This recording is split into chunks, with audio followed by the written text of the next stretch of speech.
A cargo ship is sailing above a speeding train right now, both in Victoria Harbour, simultaneously. She reads her phone. Above her, a cargo ship. Below her, the harbour floor. She doesn't know. That crane operator has no idea there is a train tunnel 3 meters under his foundations. Strip the harbour floor back. There they are, 11 concrete boxes, 23,000 tons each, trains inside. 1 drop of water, 30 meters of concrete below it, then a train full of people. The harbour is 400 meters from that sign. East Rail's stuck here for 43 years. 500,000 people every morning.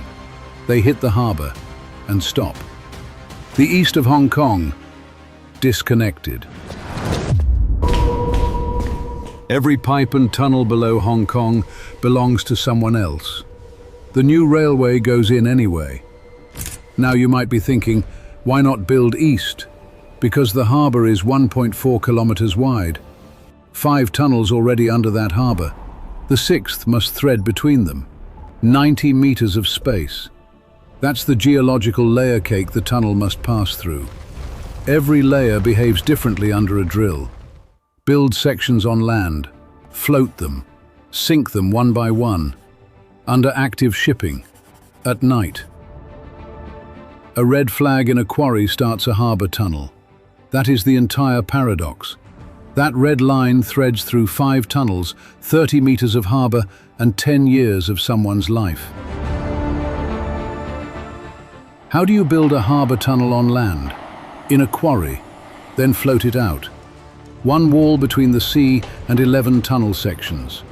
When casting is done, that wall comes down. 23,000 tons of steel per section. The rebar cage is so dense workers climb through it. The casting bed is 340 millimeters out of level. Cast now and the tunnel never aligns. Grout fills the low spots. 5 millimeters flat across 160 meters. Confirmed.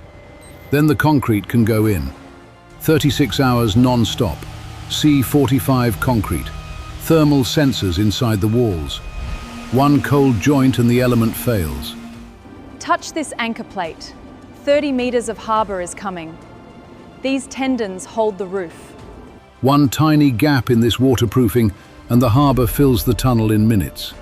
Every millimeter inspected. The seawall comes down. The harbour floods in. 23,000 tons of concrete rises. It floats. 30 months of casting. 11 concrete boxes. The quarry is empty. Time to enter the harbour. GPS towers on the roof so engineers can track 23,000 tons to the centimetre. At night. 23,000 tons floating on open water. 5 tugs ready. Victoria Harbour ahead. They go in at night. The harbour lane is 200 meters wide. The tunnel element is 18.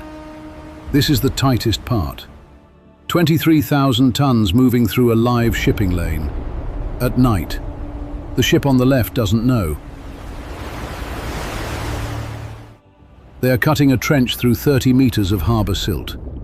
Then the tunnels go in. 100 millimeter tolerance on the trench base. Get that wrong and the 23,000 ton element tilts. Permanently. The gravel bed is screeded flat underwater by laser. 20 millimeters tolerance for 23,000 tons above it. Marine police close 200 meters of the world's busiest shipping lane. 48 hours per element. The immersion pontoons grip the element. Ballast tanks fill slowly. The descent begins. 30 meters down. The rubber Gina seal compresses between 2 23,000-ton boxes. That compression is the watertight seal. A cargo ship anchor dragged across the gravel bed. 180 millimeters disturbed. Element 4 cannot go down. Abort. Hold it at 15 meters. Rescreed the bed below it. Reconfirm 20 millimeters. Descent resumes. It lands. Pump out the joint space. The harbour pushes the elements together with millions of tons of force. A second seal goes in from the dry side. 2 seals between the passengers and the harbour.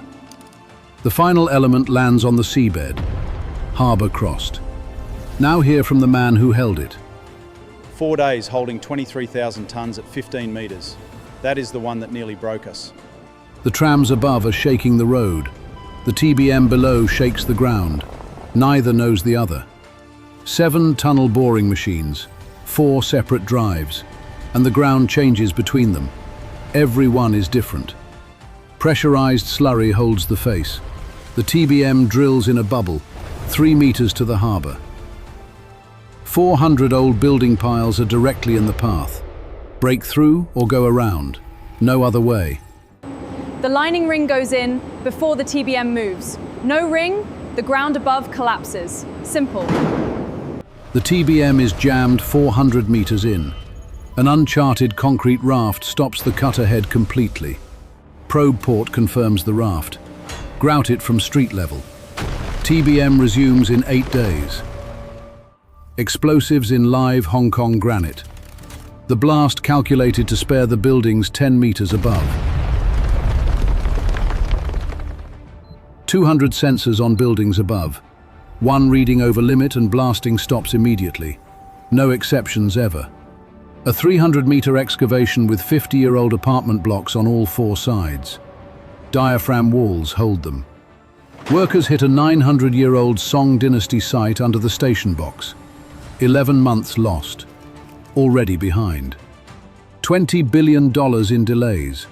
The station is redesigned around 900-year-old wells. The schedule shifts again. The structural grid shifted 3 meters sideways. For a 900-year-old well, engineering lost that argument. The ground under Exhibition Centre is still moving. Deep soil mixing stabilizes it before they dig. 3 buildings start sinking too fast. Emergency underpinning teams work through the night to hold them. 6 meters above the TBM crown, Harcourt Road.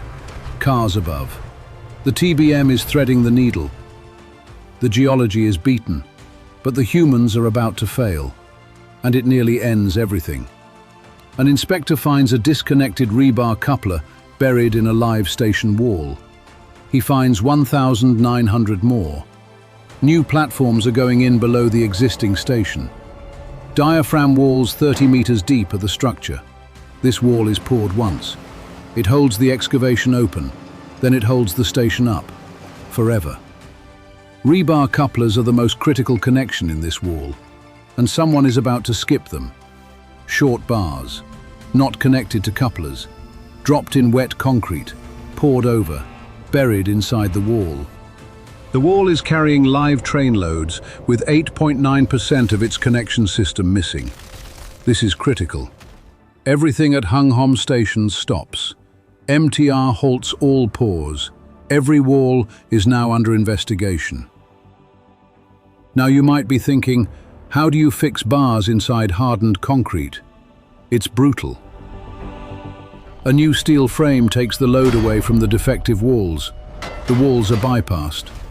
Every train above runs its load through these steel beams, not through the defective wall. 650,000 tons of rock removed to install the fix, under a live station, without stopping the trains. Last train, 45 minutes ago. By 5 a.m. this rock must be clear. Defective wall is right here. 5,000 tons of steel welded underground in the remedial space. No crane, no sky, just confined heat. The steel frame is carrying the load the defective wall cannot. The inquiry confirms, safe. Work resumes. 4 years stolen. And what comes next under Admiralty is more dangerous than anything done yet. 10,000 passengers per hour, and directly below their feet, workers drilling into rock. They don't know. The island line is 40 years old, trains every 3 minutes. Engineers dig directly below it. 22 millimeters settlement, 2 over limit. The island line tunnel is moving, last train running. Everything stops now. Look at the ceiling! You can hear the trains above them. You can see the dust falling. 22 millimeters of movement. Heave it up! No cranes, no room. Hand-tightening steel under a live railway. This is a danger zone. Steel props under the tunnel in 40 minutes. Engineers recalculate overnight. Settlement freezes at 23 millimeters. 650,000 tons of granite removed at night. The passengers use the station during the day, every day. The station grows downward. Each new slab forms below while passengers walk on the one above. 5,000 tons of steel assembled underground, through a shaft, in sections. No crane, no daylight, ever. The harbour tunnel moves 30 millimeters with every tide. The bored tunnel is fixed. The joint must flex. Standard Gina seal not rated for 30 millimeters movement at 3 bars for 100 years. New problem. Custom Omega seal outboard, tested at 2.5 times the pressure. 30 millimeter movement, 100 years. New standard. 25 meters deep into reclaimed land that is still settling. Diaphragm walls are the only thing holding.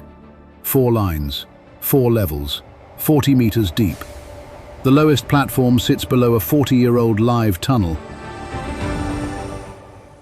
40 meters below Admiralty Street, 3 levels above me, none touching the island line, by design. 6 meters below Harcourt Road. The TBM passes. The instruments above read 8 millimeters, within limits, barely. Not at this scale. 3 live lines above the dig. This was the first time ever. Everything in concrete and steel is done, but nothing inside has been switched on. Not yet. The concrete is set, the steel is in, but nothing inside has been switched on yet.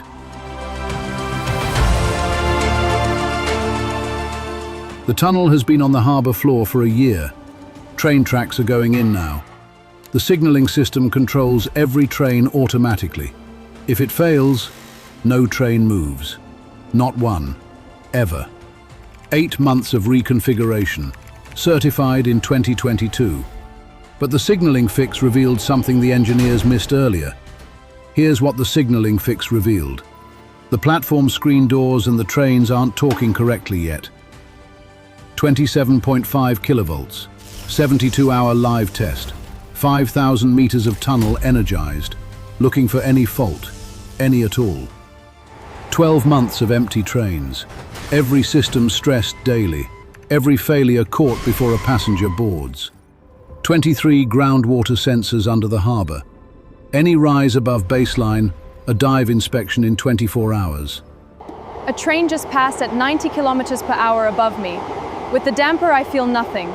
Without it, 4 millimeters. Sensors 7 and 8 rising 0.4 millimeters daily. Limit is 0.5. The harbour is testing the seals already. The seal is intact. But sensor 7 is still rising 0.4 millimeters every day. Nobody knows why yet. 347 items closed. Inspectorate signs off. Tunnel certified. Engineers look at the weather models. 6 weeks. 2.3 million elements in the model. Storm surge loading from 0. The engineers watch the screens. Silent. A container ship crosses above the tunnel. Its propeller wash compresses the Gina seals below. Right now,